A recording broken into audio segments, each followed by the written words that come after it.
Et voilà, nous sommes de retour sur ce beau plateau d'Anel et cette fois-ci dans Fait des sociétés d'ici et d'ailleurs. Très chers fidèles téléspectateurs, shalom encore une fois de plus et bienvenue dans votre nouvelle capsule des Faits des sociétés d'ici et d'ailleurs. Quiproquo, vaccin, Covid-19, on en parle.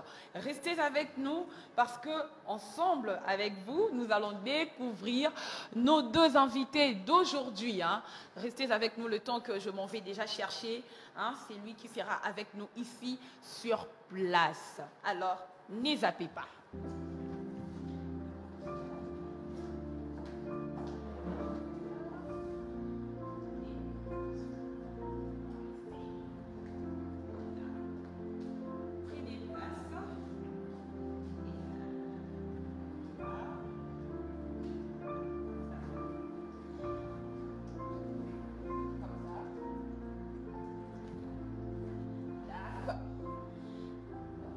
Il est ici avec nous, lui, le docteur Musunga Armand Musunga. Il est spécialiste en éco-épidémiologie et chirurgie de catastrophe. Il est aussi colonel full de FARDC et aussi pasteur au sein du ministère Amen. C'est exactement ça. Oui. Alors, mais ce matin, nous vous recevons en qualité de médecin. Oui, merci. Alors, bonjour et soyez le bienvenu. Merci beaucoup, madame. Merci beaucoup. Et une salutation aussi à tous nos téléspectateurs. Oui, je les salue au nom de Jésus-Christ. Yes. Amen. Recevez toute la bénédiction de mon Père, le Paul Moutombo. Alors, déjà, docteur, comment ça se passe? Comment ça se passe dans votre milieu professionnel? Ça se passe comment avec surtout ce problème de la pandémie? Bon, oui, nous nous arrangeons à classifier le virus. Nous avions classifié le virus avec la littérature actuelle. On a essayé d'éduquer la masse, on a essayé de parler dans nos communautés, on a essayé de parler dans nos institutions de ce que c'est le virus. Mais je pars vite en vous disant, pour tout ce qui est vivant, pour tout ce qui n'est pas vivant, le monde scientifique s'est arrangé à les classifier. Okay. Le virus, nous les classifions en deux groupes. Il y a le virus à ARN, dont la chaîne virale est adénine monocyclase. Donc il y a la chaîne ADN ou la chaîne ARN. Les enzymes qui les différencient, la chaîne qui les différencie sont les deux chaînes là, les deux noyaux qui sont soit ADN, soit ARN dans les deux groupes. Mais le virus de corona que nous avons ici, c'est le virus à ARN. Acide ribonucléique. Donc le noyau contient cet acide-là, acide ribonucléique, que nous appelons nous ARN. Tandis que d'autres virus qui ne nous concernent pas ici sont des virus aussi à ADN. Dans le groupe de virus à ARN, nous les subdivisons en familles. Nous avons la famille des coronaviridae. Notre virus qui nous concerne ici se trouve dans la famille des coronaviridae. Et c'est le genre qu'on a dans ces groupes parce que nous classifions les êtres vivants en groupes, en famille, en genre et nous avons les espèces. La famille coronaviridae, nous avons le genre des bêta-coronavirus. Dans le genre des bêta-coronavirus, nous avons deux espèces. On va y arriver, docteur. Allons-y mollo, étape par étape. Et avant qu'on revienne, qu'on prenne notre invité, est-ce qu'il est là? Il est là? Non, apparemment on fait signe, il n'est toujours pas là. Et on avait voulu au moins savoir, est-ce que les chercheurs congolais, les chercheurs de notre pays, est-ce qu'ils se mettent aussi ensemble pour essayer de réfléchir autour de cette pandémie, question de rassurer la population et de trouver aussi nos propres solutions, si je peux le dire comme ça, par rapport à cette pandémie? Certainement, madame. quand je suis en train de partir en les classifiant, je voulais arriver à un moment donné pour qu'on puisse maintenant arriver à répondre aux questions que vous allez nous poser. D'accord. Parce que, juste pour terminer, j'ai parlé de 2 espèces. Ah, ok. Il y a l'espèce H-Covid saisonnière. Donc, dans les groupes de Covid saisonniers, nous avons 4 espèces ou 4 variants. Ok. Dans le groupe de Covid émergents, à pathogénicité accrue, nous avons les SARS-CoV et les MERS-CoV. Ok. C'est-à-dire quoi? Dans le groupe des SARS-CoV, c'est là où nous trouvons notre coronavirus. Vous comprenez que non, le coronavirus est une famille large. Il y en a tellement beaucoup. Wow. Ce n'est pas seulement Covid-19 comme vous le croyez. Ok. Parce qu'à 2003, il y avait déjà SARS-CoV qui avait déjà apparu. Et il a fait des morts aussi. Et à 2019, c'est à ce moment-là, le Covid-19 que nous parlons, c'est ce que nous appelons SARS-CoV-2, qui vient d'apparaître aussi. Et SARS-CoV-2 également a fait ce que vous avez vu, a fait aussi des morts. Nous, en tant que chercheurs, nous nous sommes lancés à trouver des solutions tout autour de cela. Et il y a eu, si je ne me trompe pas, il y a un ami qui a aussi lancé le Citropex. Celui-là est du docteur Vango. Et nous, de notre côté, nous avons lancé le Tervir. Le Tervir, c'est ce que nous sommes en train de voir. Oui. Ok. Ce produit, le Tervir, c'est un produit que vous avez mis sur le marché, que nous avions conçu. Et c'est le produit qui est composé, qui est 100% naturel. Naturel. Vous avez fait des essais techniques et puis ça a marché? Ça marche. C'est un produit qui a déjà donné des solutions sur le marché, qui a déjà donné pas mal de résolutions aux plupart des cas que nous avions reçus.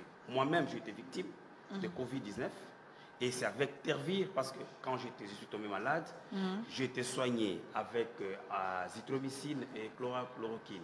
Comme d'habitude, c'est parce que c'est le schéma actuel. Mais que j'avais présenté des signes qui n'étaient pas normaux. Et après, quand j'ai commencé avec Tervir, tout a été amendé et les amis commençaient à demander. C'est comme ça, jusqu'à présent, nous avions déjà reçu une affaire de 77 cas qu'on a guéri avec Tervir. Waouh, 77 cas. Et oh mon Dieu, mais c'est quand même une prouesse à louer quand même. Et voir que le fils du pays mette en place de tels produits, question d'apporter la solution à ce problème. Alors, je ne sais pas si notre invité est là. Est-ce qu'on peut le prendre ou bien soit nous nous concentrons avec notre invité ici. Alors, bonjour Monsieur Moïse Katumba. Bonjour, bonjour. Bonjour à tous les téléspectateurs. Enfin, nous vous écoutons et nous vous recevons 5 sur 5. Vous êtes avec nous en direct de Canada. Et comment vous vous portez déjà? Moi, personnellement, ça va bien. Je continue quand même de faire les recherches sur la pandémie. Ça fait plus de 6 mois que je travaille là-dessus. Je travaille sur l'impact de la pandémie sur les personnes âgées et les jeunes personnes d'ici de l'immigration africaine aussi. Ok, alors aujourd'hui, comme je l'ai annoncé au début, nous allons ouvrir aujourd'hui ces grands thèmes sur quiproquo, vaccin contre la Covid-19. Aujourd'hui, il sera juste question d'abord de planter les décors. Nous allons essayer un peu de planter les décors, de poser les jalons et au fur et à mesure, même dans les jours qui viennent, nous allons essayer maintenant de parler de cas spécifiques ou bien de développer les aspects spécifiques. Si vous pouvez au moins aussi vous saluer avec notre invité qui est avec nous ici sur place. Il répond au nom du docteur Armand Musunga. Bonjour, monsieur Armand. Enchanté. Bonjour, mon frère. Ok. Alors, on va essayer de rappeler à tous ceux-là peut-être qui ont oublié ou bien à ceux-là qui ne savent vraiment pas c'est quoi la COVID-19. Alors, monsieur Moïse Katumba, vous êtes chercheur dans à l'université d'Alberta, c'est ça? Exactement, oui. Alors, si vous pouvez essayer un peu de nous briefer un tout petit peu, c'est quoi la COVID-19 dont parle le monde entier aujourd'hui? Bon, en gros, aujourd'hui, tout le monde a au moins une idée de ce que c'est le COVID-19. C'est un virus qui est apparu vers la fin de l'année 2019 en Chine, dans les laboratoires de Wuhan. Jusque-là, les scientifiques ne sont pas encore d'accord si c'est un virus qui a été produit dans les laboratoires ou c'est issu de l'animal ou pas, mais la certitude est qu'il vient de la Chine. Et nous l'avons connu dans d'autres continents vers le mois de janvier 2020. Aujourd'hui, ça fait plus d'une année que nous connaissons ce que nous connaissons, mais ça c'est devenu encore plus grave depuis le mois de mars de l'année 2020. Voilà. Alors, je vais me tourner vers le docteur Armand Musunga. Docteur Armand Musunga, aujourd'hui, on parle de vaccins, de la politique vaccinale. Alors, pourquoi on est parvenu à conclure que le vaccin devrait être un remède final contre la pandémie de coronavirus? Oui, vaccin n'est pas tellement un remède si final, comme on venait de le dire. Le remède, nous le donnons. Les vaccins, généralement, sont... bien sûr, il y a des vaccins thérapeutiques qui existent, mais le vaccin, en général, ce sont des substances préventives. On les donne à titre préventif pour que l'individu puisse s'immuniser, qu'il puisse se faire réfractaire aux micro-organismes qui viendront prochainement. Le vaccin en soi, c'est quoi? On prend les microbes, on l'atténue. On donne à l'individu qui peut-être le corps n'a jamais été informé de l'existence de ces micro-organismes. Dès qu'on administre, le corps de lui-même fabrique des anticorps dont le corps est informé que dans la nature, il existe telle sorte de micro-organismes. Une fois entrant dans l'organisme maintenant cherche à mettre sur pied les agents combattant ces microbes qui viendront prochainement. C'est comme en quelque sorte le militaire. Donc le militaire sont les anticorps dans l'organisme. On place les gardes parce qu'on sait très bien que les ennemis peuvent venir d'un côté, d'un autre. Ils peuvent arriver à un moment donné. Les milliers qui est là s'organisent à mettre les soldats parce qu'ils sont informés qu'à un temps voulu, l'ennemi peut entrer, alors il met des soldats. Ces soldats sont les anticorps, les ennemis sont des antigènes qui peuvent venir dans le temps futur. Le temps futur. Alors, Monsieur Moïse Katumba, nous aimerions aussi savoir comment fonctionne un vaccin et ce mode de fonctionnement n'est-il pas différent avec le Covid-19? Bon, je pense le médecin sur plateau avec vous vient d'expliquer en quelque sorte ce que fait un vaccin. En général, c'est ce qu'il vient d'expliquer tout à l'heure. Un vaccin, c'est en quelque sorte une armée que le corps a pour se défendre contre les agressions extérieures. Et dans ce cas précis, le virus.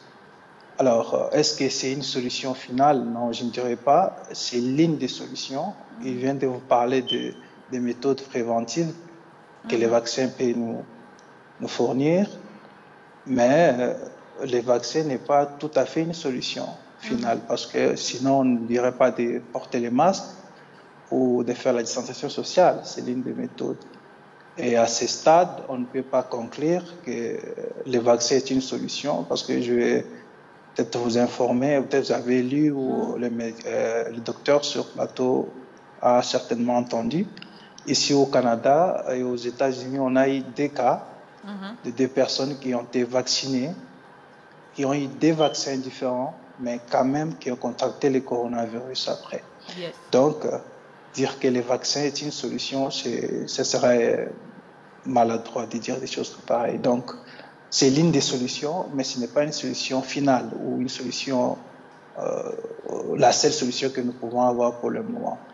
Mais en même temps aussi, on voit aussi d'autre part, le virus se propage à une vitesse très exponentielle. Ça protège, même hier en France, parce que j'ai continué de suivre les informations à la lettre, les gens ont été vaccinés même en France et en Allemagne, mais ils ont contracté quand même le virus. Là, on commence à nous donner les explications comme quoi ça n'a pas encore développé comme quoi les anticorps forts qui peuvent nous défendre. Bon, ce que je dirais pour le moment, c'est que d'abord, les vaccins contre le Covid qui est présent, que ce soit américain ou russe, encore australien, ces vaccins ont été produits avec une vitesse avec laquelle on n'a jamais vu depuis l'histoire des vaccins. En général, les vaccins sont produits entre 10 et 15 ans, mais là, c'est pour la première fois, sauf le vaccin contre le virus Ebola qui a pris environ 5 ans, mais là, c'est pour la toute première fois que nous avons un vaccin qui est produit dans moins d'une année. C'est tout à fait normal qu'on se pose des questions. Est-ce qu'il est efficace ou pas? Est-ce que les gens doivent le prendre ou pas? En même temps, on n'a pas eu le temps d'observer les effets secondaires. Parce que c'est une chose que beaucoup de gens ne prennent pas en compte, mais qui n'est pas la moindre. Donc, les effets secondaires peuvent être plus dangereux encore que le virus lui-même. Mais par rapport à sa rapidité, Monsieur Moïse Katumba, nous restons sur vous. Par rapport à sa rapidité, il y a certains chercheurs qui disent que cela est dû aussi à l'évolution de la technologie, parce que à l'époque, il n'y avait pas cette évolution que nous avons aujourd'hui de la technologie. Oui, mais il faut d'abord préciser une chose, que vous allez observer que le Covid n'a pas le même impact en Afrique qu'en Occident. Plusieurs explications sont données. Il y a la température, chez nous là-bas, il y a la population qui est jeune, il y a les antipaludéens qu'on a l'habitude de prendre, qui nous aident déjà. C'est la raison pour laquelle vous avez vu l'Afrique a connu moins de morts que l'Europe ou l'Amérique. Et ça, c'est une chose. L'autre chose, la technologie, oui, parce que les vaccins nous ont été amenés par les gens qui étaient en voyage en Chine et qui nous ont amené ça. C'est la seule partie où la technologie comme telle a joué. Mais le reste, c'est nous-mêmes, humains à humains, que les vaccins se contractent. Il n'y a rien de technologie là-dedans. Ok. Alors, nous nous tournons vers le docteur Armand Musunga. Docteur Armand, sans pour autant citer d'abord les différentes sortes de vaccins qui existent aujourd'hui sur le marché, mais nous aimerions au moins connaître, il existe combien de types de vaccins? Sur le plan génétique, sur le plan immunitaire, il en existe combien? Et quelle est donc la différence qui réside entre ces types de vaccins? Ah oui, ça c'est une grande question. Généralement, d'après ce que je connais, les autres pouvaient ajouter d'autres vaccins. Nous savons, on donne, prenons, nous sommes dans le cadre de virus, on peut donner le virus atténué entièrement, qui peut entrer dans l'organisme. On peut segmenter la chaîne chromosomique et on donne, parce qu'avec cette chaîne chromosomique, ça va arriver, ça viendra avec ça contient même antigénosité. Donc, c'est-à-dire quoi? Donc, la capacité d'induire à l'organisme la présence des anticorps. Donc, on peut aussi, il y a aussi que nous appelons le virus vecteur. Là, on prend cette masse-là de virus et le chromosome se trouve dans le virus et ça ramène avec ces chromosomes dans l'organisme.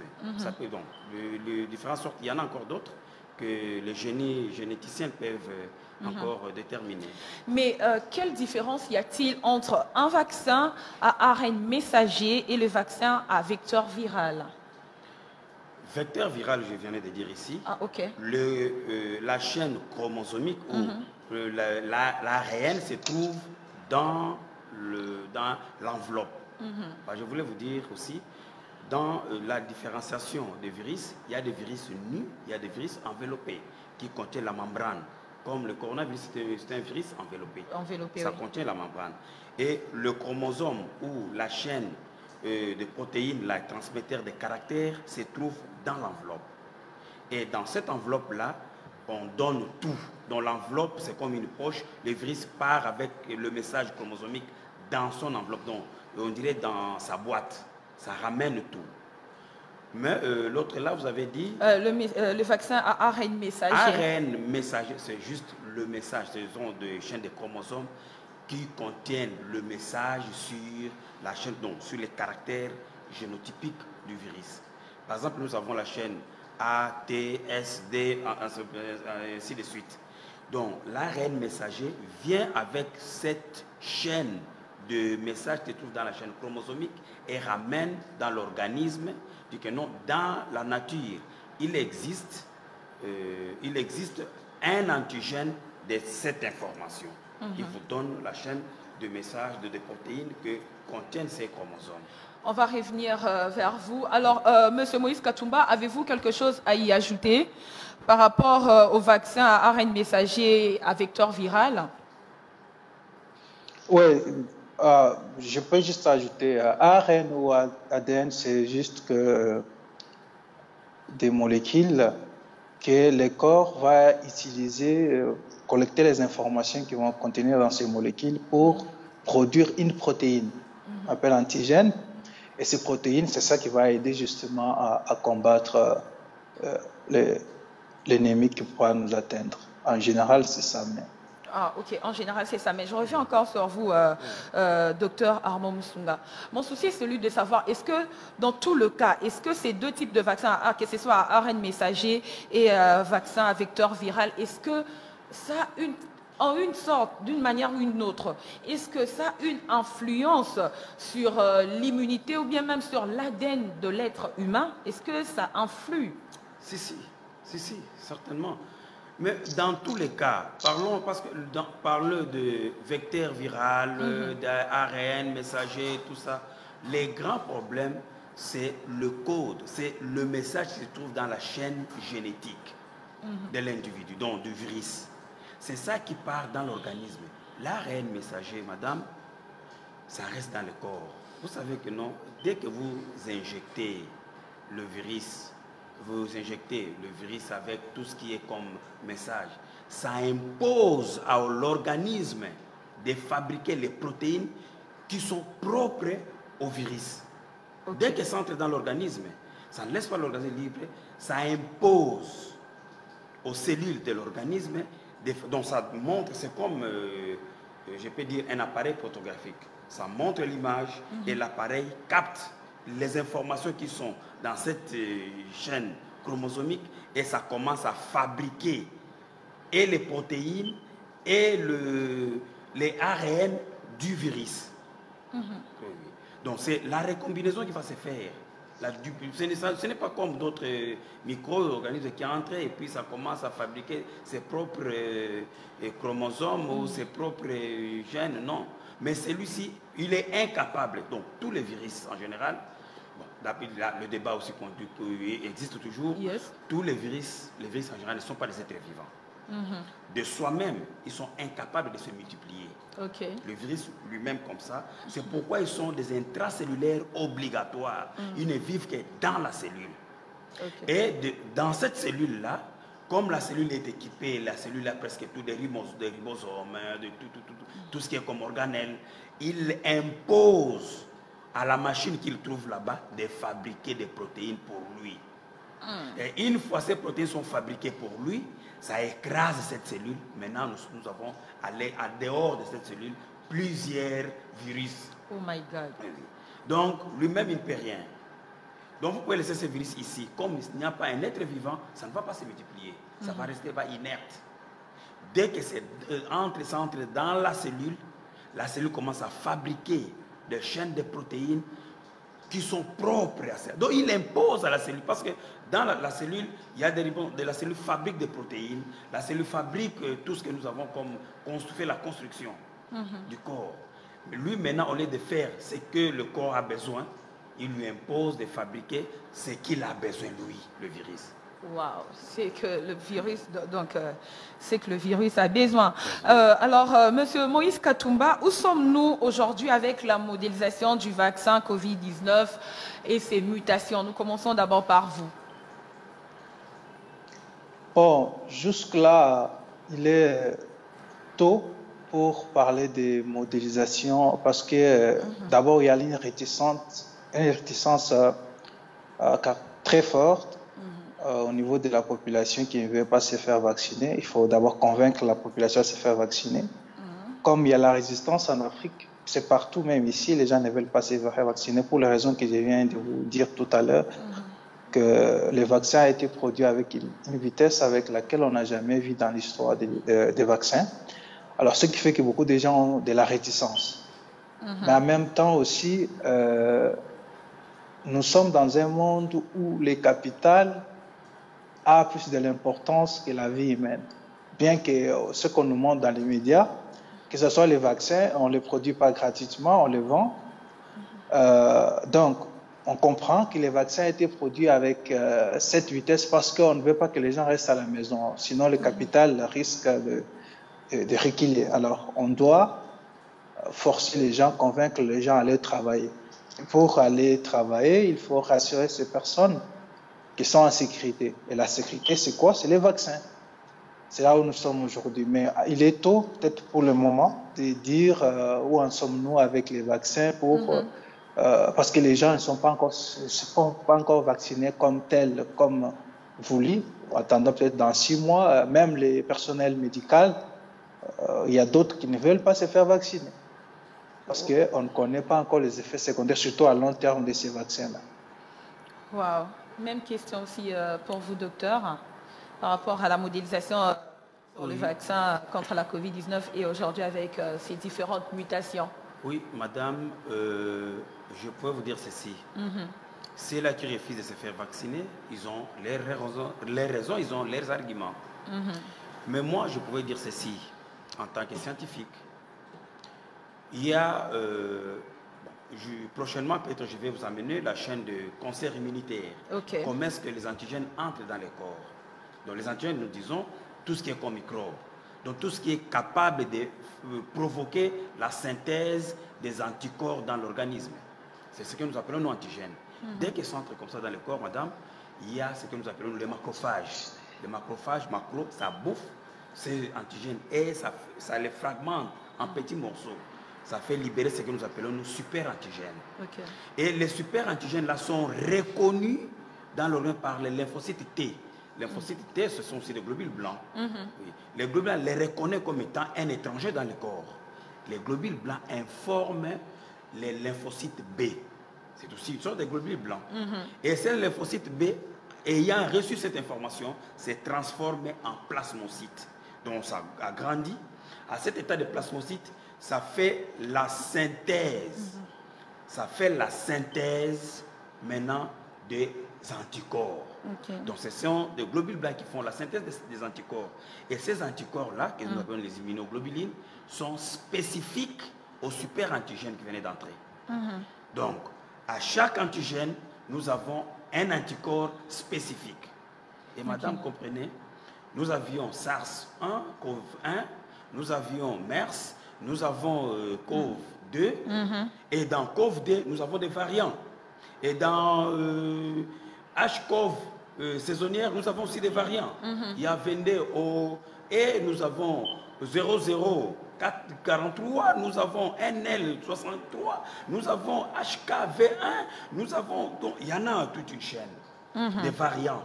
Et actuellement, il y a encore des variants du Covid-21 qui vient d'apparaître aussi. On en parle d'ailleurs, qui est beaucoup plus virulent que 19. Le vaccin apparaît. Ce vaccin-là a été de quel antigène? Antigène de Covid-19 et si de Covid-19, de quel variant? On ne comprend pas. On parle de variants anglais, variants sud-africains, on dit qu'ils semblent être plus efficaces. Et même... variant anglais, les vaccins de variant anglais seront efficaces pour l'antigène variant anglais. On ne peut pas nous dire aujourd'hui que non, le vaccin qui vient de faire a le large spectre, donc ça touche donc bien, ça touche toutes les familles bêta coronavirus. Si c'est pour toutes les familles, là c'est mieux, Dieu merci. Mais si c'est pour un variant, les variants est déjà passé et qu'on suppose qu'actuellement nous avons une immunité collective dans la société. Il y a une immunité collective. Mais quand vous donnez encore ces vaccins-là, entre-temps, le corps vient d'être déjà immunisé et le variant vient de passer, il y a un autre variant. Donc, il faut qu'on fasse encore des vaccins pour chaque variant. On en aura combien? Vraiment, on en aura combien? Alors, Monsieur Moïse Katumba, aujourd'hui, que pouvons-nous faire pour pouvoir empêcher la progression de ces différents variants? Puisque déjà, on nous parle de variants anglais, variants sud-africains. On me laissait encore entendre, il y avait les variants Brésil, hein? Au Brésil, aux États-Unis et tout. Alors, que faire au juste pour pouvoir arrêter la progression de ces nouveaux variants? Bon, les efforts de toute personne ont été faits depuis l'apparition du virus. Alors, variant, il est difficile à ce stade de dire, parce que ce n'est pas à notre contrôle, c'est le virus lui-même qui se multiplie, qui se change comme il veut. Alors, il est difficile de dire comment les stopper, mais mesures préventives de stopper le coronavirus, c'est ce qu'on nous a été dit, c'est la distanciation sociale, c'est le port des masques et autres. Mais il y a une chose que le docteur a mentionné tout à l'heure, il parle de vaccins, il a dit un vaccin qui peut toucher plusieurs spectres. C'est-à-dire c'est un vaccin qu'on appelle le vaccin polyvalent. Le vaccin polyvalent, c'est un vaccin qu'on peut administrer à une personne, mais qui peut combattre plusieurs maladies ou plusieurs infections même à la fois. C'est le cas de DPT, diphtérie, poliomyélite ou tuberculose, des choses pareilles, ou les vaccins qu'on donne aux enfants à la naissance aussi, sont des vaccins généralement qui peuvent combattre plusieurs infections. Alors, dans ces cas précis du coronavirus, comme il a mentionné, les études qui ont été faites dans les laboratoires, tout d'abord, l'état n'a pas été respecté parce que il y a deux étapes importantes, de préclinique et clinique. Préclinique, ça veut dire on teste les vaccins sur les animaux qui sont proches de l'homme, comme les singes ou les chimpanzés ou encore la souris. Et par la suite, on passe à l'humain. Une dizaine de personnes, on observe, et c'est pendant ce temps qu'on observe l'efficacité du vaccin. Et ensuite, on va à une centaine de personnes, et puis des milliers de personnes, puis on change de sphère. À ce stade, tous les scientifiques qui ne sont pas d'accord sur le fait que ces vaccins qui sont présentés ont respecté ces étapes-là. Donc, il est difficile de dire que les vaccins vont protéger les gens contre... seuls les vaccins pourront protéger les gens contre le coronavirus. Sinon, on n'allait pas nous dire de porter les masques, on allait dire d'arrêter. Alors, pour l'instant, ce que je ne dirais pas, je ne ferai pas un jugement de valeur, c'est à apprécier. Donc, la personne qui pense qu'il est à l'abri ou qui est protégé, bon, il peut se faire ou ne pas vacciner. Tout d'abord, le vaccin n'est pas obligatoire, même si il y a des tendances ou des mesures qui sont mises en place pour nous forcer à se faire vacciner. Mais jusqu'à présent, le vaccin n'est pas obligatoire. C'est un choix personnel que quelqu'un peut prendre de se faire vacciner ou pas. Alors, si les gens pensent qu'ils peuvent se faire vacciner, ils peuvent aller se faire vacciner. S'ils peuvent le protéger, mais tant mieux. Ceux-là qui ont de la réticence ou qui refusent, ils en ont également le droit de le faire. Alors, il faudra attendre pour voir les effets secondaires. J'insiste beaucoup sur ça parce que ça n'a pas été observé pendant ces 10 mois d'observation dans les laboratoires. Et en Afrique, nous savons que le taux de mortalité est faible. Donc, comparativement aux pays occidentaux, en Europe ou en Amérique. Donc, je ne vois pas une raison pour laquelle on doit être dans la précipitation pour se faire vacciner à ce stade. Et on sait aussi que les vaccins tuent beaucoup plus les personnes plus âgées, ça veut dire 65 ans et au-delà. Ces personnes-là sont fragiles. Et peut-être, on peut comprendre qu'ils peuvent se faire encore vacciner parce qu'ils sont à risque beaucoup plus que les jeunes. Mais pour les autres, alors, ce sera un choix à faire. Pour les autres, ça sera un choix à faire. Alors, nous restons toujours sur vous, Monsieur Moïse Katumba. Vous avez évoqué la rapidité avec laquelle les vaccins contre la COVID-19 a été faits. Alors, mais cela nous pousse aussi à nous poser la question pour savoir, alors, pourquoi pas laisser la pandémie évoluer seule dans les temps jusqu'à ce qu'il y ait l'immunité collective dont a évoqué Dr Armand Moussounga. Parce que, prenons même le cas de la fièvre espagnole, la grippe aviaire ainsi que l'influenza, on n'était pas parvenu à mettre sur pied un vaccin pour pouvoir lutter contre cela. Exactement, mais le problème, c'est que ces vaccins, comme je le disais tout à l'heure, ils tuent beaucoup plus les personnes plus âgées. Si on laisse, comme vous venez de le mentionner tout à l'heure, on aura encore beaucoup de morts, surtout chez les personnes du troisième âge. Donc, c'est ça les risques. On peut le faire, mais sauf qu'il y a un risque là. Beaucoup de personnes vont mourir. Surtout dans des pays occidentaux, nous savons qu'il y a les personnes âgées sont en grand nombre par rapport à l'Afrique, par exemple. Alors, si on laisse ça comme ça, il y aura beaucoup de morts. Alors, si on ne pourrait pas s'hasarder à prendre une telle décision, ce sera peut-être une très mauvaise décision de prendre une décision pareille. C'est pourquoi on ne fait pas cette option et n'est pas à table. Wow. Alors, docteur Moussounga, vous avez quelque chose à y ajouter? Bon, concernant la rapidité avec laquelle les vaccins ont été mis sur pied, et par rapport à cela. La rapidité, nous disons, on peut dire bravo, parce qu'il y a la technologie qui avance, il y a les systèmes de PCR qui les ont amenés à faire ça rapidement. Mais alors, je vois, M. Moïse venait de soutenir ou de dire quelque chose de très très important. L'essai clinique, il y a l'essai préclinique et il y a clinique. Les précliniques, généralement, c'est fait pendant 10 ans. Après ce que je connais. On parle de Covid-19, reconnu en 2020, et 2021, nous avons le vaccin. Madame, ça, tout en étant chercheur, ça me fait réfléchir. Ceux-là qui ont fabriqué ces vaccins pourront nous dire comment est-ce qu'ils ont fait, mais ils ne détaillent pas du vaccin sur le marché. Non.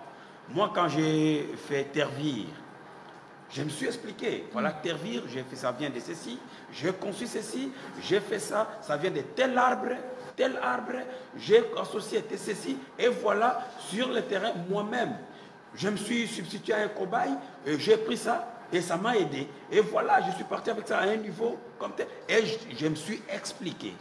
Mais quand tu viens, tu nous parles, vaccin comme ça, on dit, ah, mais c'est trop rapide.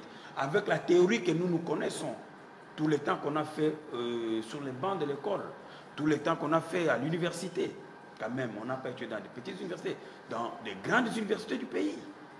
On a été peut-être avec des connaissances ailleurs. Mais quand vous nous dites ça, on dirait que vous êtes en train de nous imposer quelque chose qu'on ne maîtrise pas. Mais la théorie est très importante. Mais si on vous impose quelque chose dont vous ne maîtrisez pas, alors que font les chercheurs, que font les scientifiques, beaucoup plus surtout congolais, que ce soit de la diaspora, même ici au Congo, que font-ils pour pouvoir dire non ou bien soit éveiller même la conscience de la population? M. Moïse vient de dire quelque chose de très important. Il a dit quelque chose de très important que je ne vais pas commencer à reprendre, à répéter chaque fois. Mais sauf que, contentons-nous du produit du traitement thérapeutique que nous sommes en train de faire. C'est mieux. Et sur le plan préventif, je pense qu'on a mis partout, il y a laver les mains, la distanciation sociale, la mitigation, port des masques, je pense qu'on peut partir avec ça.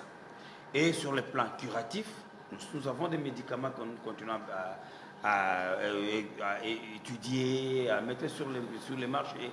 Je pense que ça peut aider. Ça peut répondre à tout ce que nous avons comme problème. Ça peut reprendre. Alors, monsieur Moïse Nous aimerions au moins savoir, vous êtes là, vous êtes Congolais de la diaspora vivant au Canada.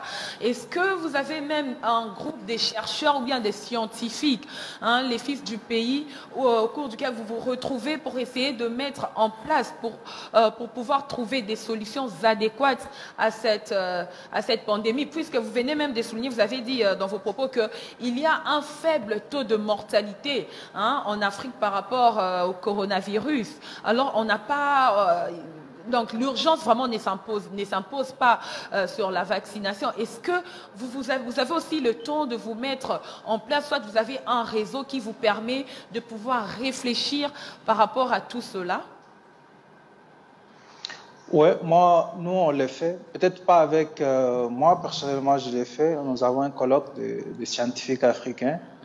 Ici, on discute de tous les sujets. D'ailleurs, on a une plateforme sur les réseaux sociaux YouTube où on partage les idées, que ce soit sur le développement économique ou sur le plan sanitaire, les projets que nous avons, ce que nous pensons mettre en place pour le décollage de l'Afrique en général. Mais pour les vaccins qui pourraient arriver en Afrique, en ce moment-là, ça sera aux scientifiques qui sont sur place, tout d'abord d'étudier ces vaccins, d'expliquer aux malades à quoi ils doivent s'attendre. C'est très important. Mais sans pour autant être prophète, nous savons que l'affaire des vaccins en Afrique est politisée. Wow. Alors, nous, oui, dans la mesure où on voit les dirigeants africains, comment ils se précipitent pour ces vaccins, en commander, homologuer, tout ça, parce qu'il y a des commissions autres, on ne veut pas en faire un débat. Mais aux scientifiques, nous, de notre côté, on discute, on parle, on explique. Ça fait plus de 2 mois, j'ai fait des vidéos où j'explique en détail concernant les vaccins sur une chaîne YouTube qui s'appelle Savoir, c'est pour pouvoir se savoir. Alors, pour les autres, c'est la même chose. On se rencontre, on discute, mais la voix, même ce que nous faisons maintenant sur votre plateau, c'est une façon aussi de communiquer avec d'autres personnes qui nous suivent. Alors, ce sera à eux aussi de voir, mais les scientifiques congolais qui sont sur place, moi, je demanderai à ceux-là de travailler sur les vaccins et comprendre, mettre l'esprit scientifique en avant et l'esprit politique en arrière, et par la suite décider. Parce que nous savons que l'Afrique reçoit tout, mais il faut quand même faire un tri un moment, parce qu'on n'est pas quand même des animaux. Il faut faire les choses comme il faudra. Il faudra faire des choses bien. Alors, Monsieur Moïse Katumba, nous sommes arrivés pratiquement à la fin pour aujourd'hui, parce qu'il était juste question de planter les décors, d'essayer d'expliquer à tous nos téléspectateurs, c'était d'abord quoi la Covid-19. On a essayé de fleurir un tout petit peu le vaccin. On a essayé d'en parler et je pense que prochainement, on va essayer maintenant d'entrer en profondeur, essayer de creuser. Alors, quel peut être votre mot de la fin par rapport à aujourd'hui et surtout une parole de réconfort à toute la population, à toutes les populations du monde, hein, si je peux le dire ainsi? Aucune pandémie n'a jamais été éternelle, donc ça devra toujours prendre fin. Pour ceux-là qui sont en Afrique, qui sont beaucoup plus inquiétés sur les vaccins, d'être calmes. Nous savons que nous avons un bon climat qui n'est pas adéquat pour le virus, et on le voit aussi. Les taux de mortalité ont encore augmenté ici, mais en Afrique, c'est toujours à la même cadence que l'année passée. Et par la suite, moi, je suis toujours disposé à venir expliquer si vous avez besoin de moi sur ce qui se passe concernant l'évolution ou encore ce qui pourra arriver sur les vaccins ou sur les personnes qui ont été vaccinées. Parce que jusque-là, on ne sait pas encore les effets secondaires. C'est important. Alors, il faudra attendre enfin de savoir ce qui peut donner les effets secondaires dans l'avenir, à long terme. Alors, je pense que nous allons nous en sortir.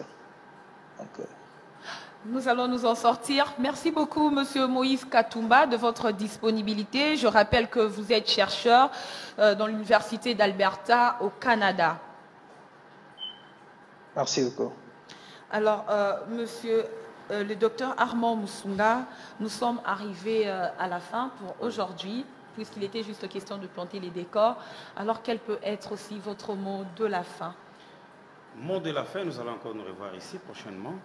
Mais pour aujourd'hui, je dirais à tout le monde, nous travaillons localement avec les moyens, le peu de moyens qu'on a pour sauver notre population. Sur le marché, il y a un ami qui avait déjà lancé les Citroplex avec ses promades et le professeur Tsaman, il a lancé le Citroplex qui est sur le marché aussi. Et moi aujourd'hui, je lance Tervir. Je pense qu'avec Tervir qui est là, ça a vraiment des principes actifs qui aident pour combattre le virus de Covid-19. Mais ça a encore d'autres actions pour d'autres pathologies. Et nous avions constaté, il y a un ami, un papa qui avait pris, il était testé positif. 2 jours après, il y a eu un amendement de signes. Un papa qui était diabétique, et il avait fait ce jour-là, il avait 275 de la glycémie.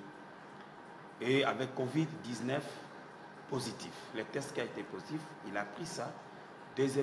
Même après la prise, quelques temps après, on a dosé la glycémie, ça a baissé jusqu'à 125.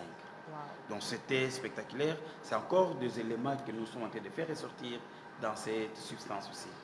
Et je dirais, moi particulièrement, je saisis tout ce que mon père dit. Bon, moi je l'appelle mon père à moi. Bon, je suis de ce côté-là un peu égoïste. Peut-être vous aussi vous allez les tirer de votre côté. À chaque fois que je viens au culte, je dis mon père à moi. Chaque phrase qu'il fait sortir, je les saisis. Et je prends ça en considération. L'autre fois, il a dit, on aura des enfants ici qui vont inventer les médicaments contre la Covid-19. Et aussitôt, j'ai dit, amen, je les saisis. Et voilà, le produit est déjà sur le marché. Le produit est là. Bien sûr, c'est mon père. Tout le monde, c'est lui qui trouve que le père lui appartient, qu'il les tire de son côté. Mais moi, ça m'appartient. C'est mon papa, Léopold Mutombo, c'est mon père. Tout ce qu'il dit, je trouve, il y a des résultats positifs dans sa parole. À chaque fois qu'il prononce un mot, je les saisis, je les mets en application, il y a des résultats. On dirait qu'il se promène avec moi. Donc son Dieu est à mes côtés. Il est avec moi, jour et nuit. Donc, papa, je te remercie. Tu ne cesses à travailler avec moi. Tu ne cesses à travailler dans moi. Mon père, je te remercie infiniment. Merci beaucoup, Dr Musunga Armand. Nous rappelons que vous êtes spécialiste en éco-épidémiologie et chirurgie de catastrophe. Vous êtes aussi colonel full de FRDC. Vous êtes aussi 2G des IZT. ISTEMEM, Institut supérieur technique, médical et management. Oh my God, de CEPROMAD. CEPROMAD, et vous êtes également pasteur. Amen. Wow, merci beaucoup de votre disponibilité. Merci. Et nous osons croire que vous allez revenir très très prochainement. Merci beaucoup. Alors, très chers fidèles téléspectateurs, c'était là l'effet des sociétés d'ici et d'ailleurs.